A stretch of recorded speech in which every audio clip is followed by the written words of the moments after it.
사도행전 17장 1에서 9절 말씀입니다. 17장. 그들이 암비볼리와 아볼로니아로 다녀가 데살로니가에 이르니 거기 유대인의 회당이 있는지라. 바울이 자기의 관례대로 그들에게로 들어가서 새 안식일에 성경을 가지고 강론하며 뜻을 풀어 그리스도가 해를 받고 죽은 자 가운데서 다시 살아나야 할 것을 증언하고 이르되, 내가 너희에게 전하는 이 예수가 곧 그리스도라.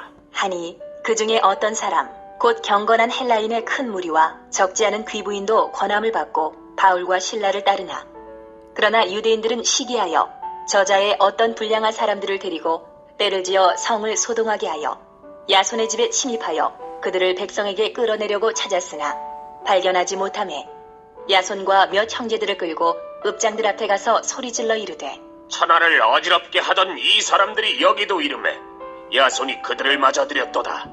이 사람들이 다 가이사의 명을 거역하여 말하되 다른 임금 곧 예수라 하는 이가 있다 하더이다. 하니 무리와 읍장들이 이 말을 듣고 소동하여 야손과 그 나머지 사람들에게 보석금을 받고 놓아주니라. 사랑하는 형제 여러분, 8월 13일 금요일 저녁 묵상에 오신 것을 환영합니다. 바울과 실라의 2차 전도 여행은 소아시아에 있는 1차 전도 여행지를 다니며 교회들을 튼튼히 세울 목표로 시작되었는데요. 성령의 인도하심으로 계획이 바뀌어서 유럽으로 넘어왔습니다.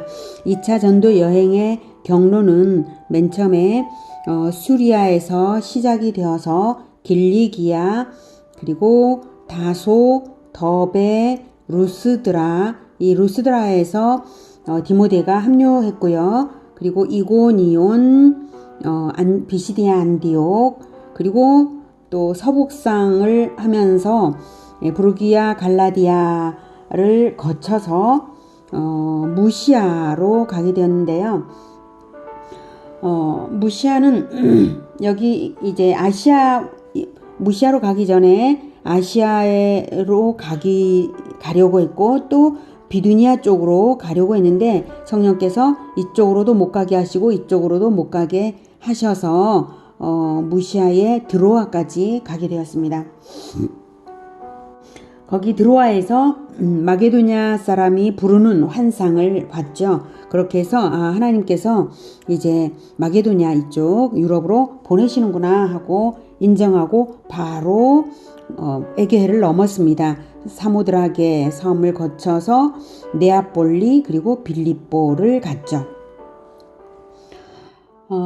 빌립보에 와보니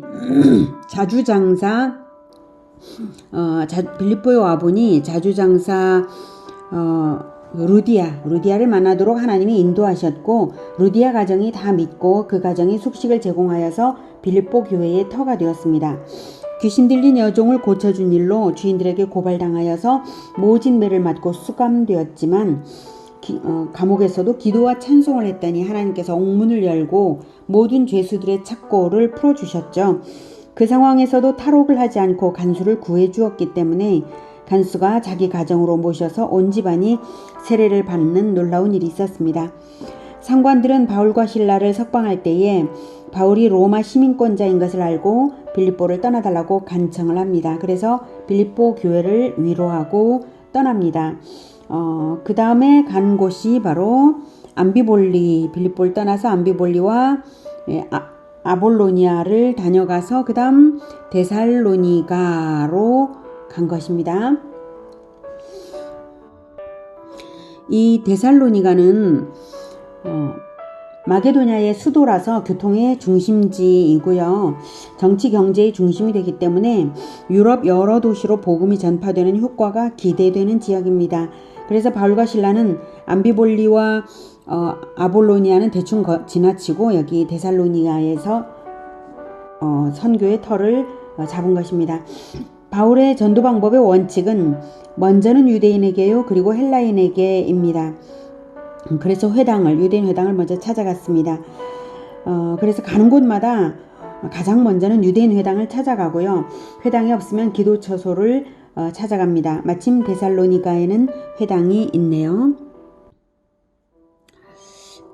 그들이 암비볼리와 아볼로니아로 다녀가 데살로니가에 이르니 거기 유대인의 회당이 있는지라. 바울이 자기의 관례대로, 그러니까 먼저는 유대인에게 가는 그 관례대로, 선교의 관례대로 그들에게로 들어가서 새 안식일에 성경을 가지고 강론하며, 데살로니가 회당에서 3주 동안 연속 성경 강연을 했어요. 이때 성경은 구약 성경입니다. 그 당시에는 신약 성경이 기록되지 않은 때이므로 성경이라고 말하면 구약 성경입니다.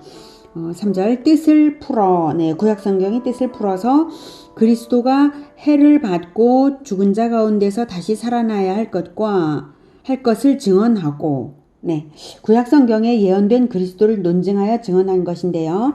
그리스도가 십자가 순환을 당해야 하는 줄을 모를 수 있고, 십자가인지 아닌지 몰라도 어쨌든 그리스도가 순환을 당해야 된다는 사실을 모를 수도 있고, 또 그리스도의 부활 역시 구약시대의 예언인 줄을 모르는 사람이 많기 때문에 구약 성경의 근거들을 말하여서 그리스도는 순환이 있어야 하고 부활도 있어야 된다. 이것이 구약 성경에도 나왔다. 이렇게 논증한 것입니다. 이렇게 회당에서 성경 강해를 통해 복음을 전하는 것은 아주 당연하고 정당하고 지혜로운 전도 방법이었습니다. 예수님도 구약 성경이 바로 예수님에 대하여 말한 것이라고 말씀하셨죠.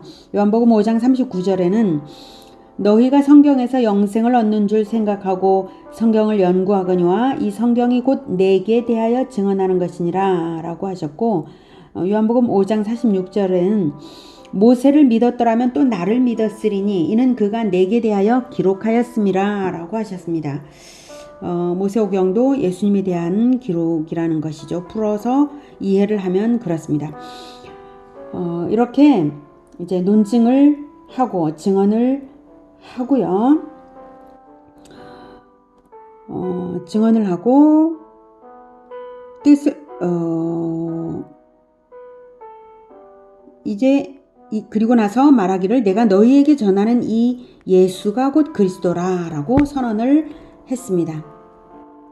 이렇게 그리스도가 어떤 사역을 할 것인지를 먼저 논증하고 나서 그렇게 논증을 하고 나면 예수가 바로 그 그리스도이신 것을 쉽게 알 수 있는 것입니다.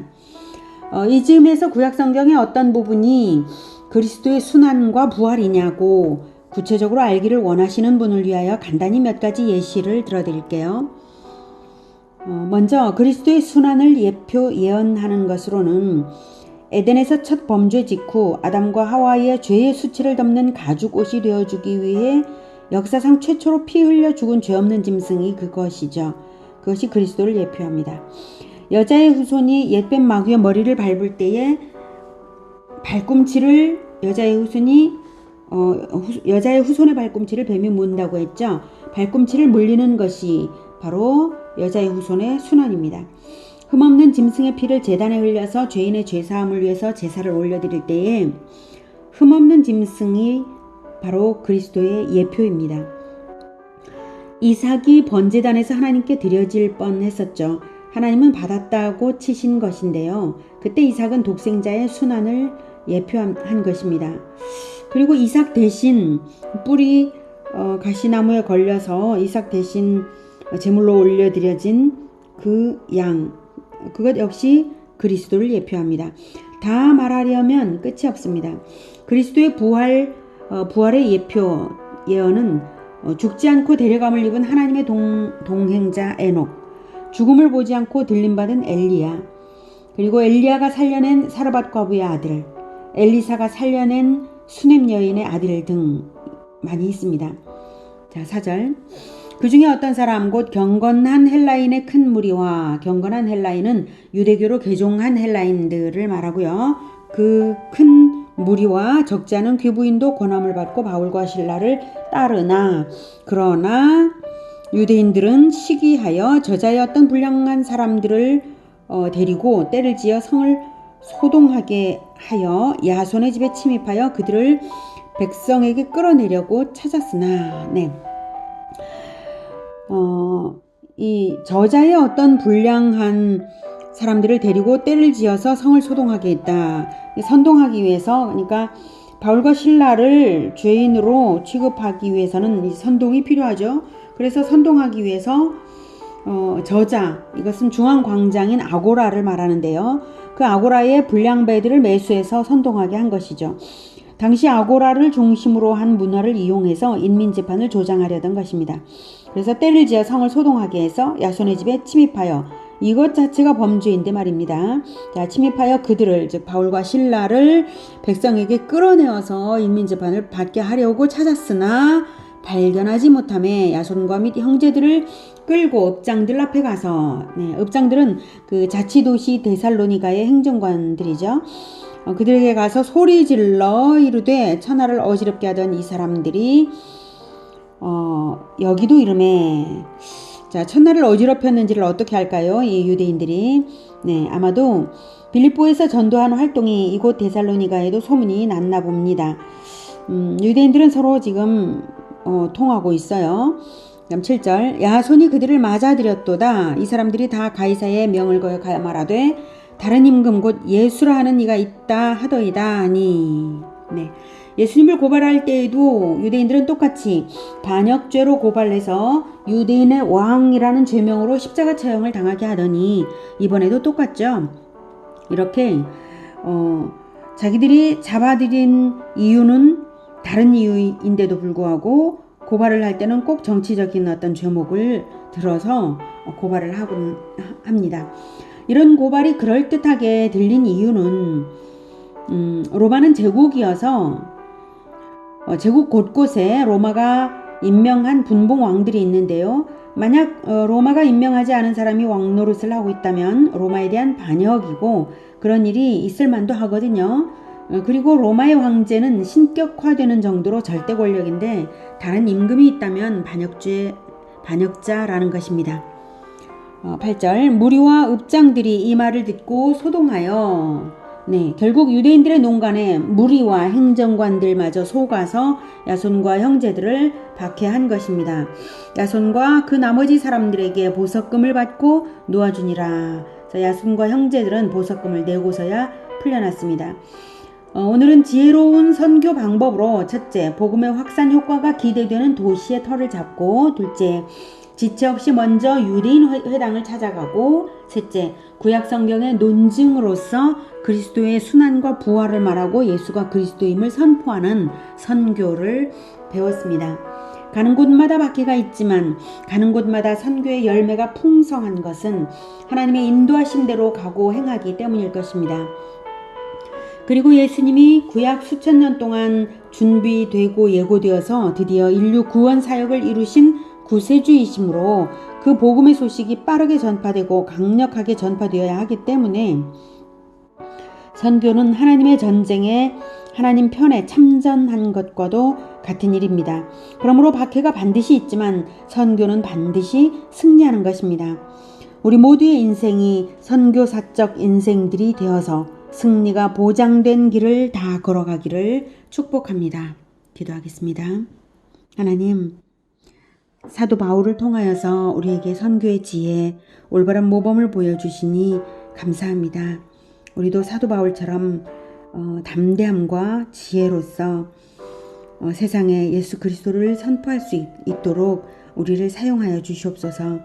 우리를 성령으로 충만하게 하여 주시고 우리의 입술을 주장하시고 우리에게 지혜를 허락하여 주셔서 가장 선교의 전파 속도가 빠른 곳, 그리고 먼저는 하나님의 말씀을 들은 적이 있는 사람들을 먼저 만나 복음을 전하고 그 다음은 또 세상으로 전하는, 그리고 구약 성경을 잘 알아서 구약 성경의 논증을 해줌으로써 참으로 진리를 알도록 하는 그런 선교를 우리도 할 수 있게 주님 도와주시옵소서. 우리가 선교를 위하여 준비되도록 또한 도와주시고 선교하는 교회, 승리하는 교회, 역사를 이끌어가는 그러한 교회가 되도록 주님 도와주시옵소서. 예수 그리스도 이름으로 기도드립니다. 아멘.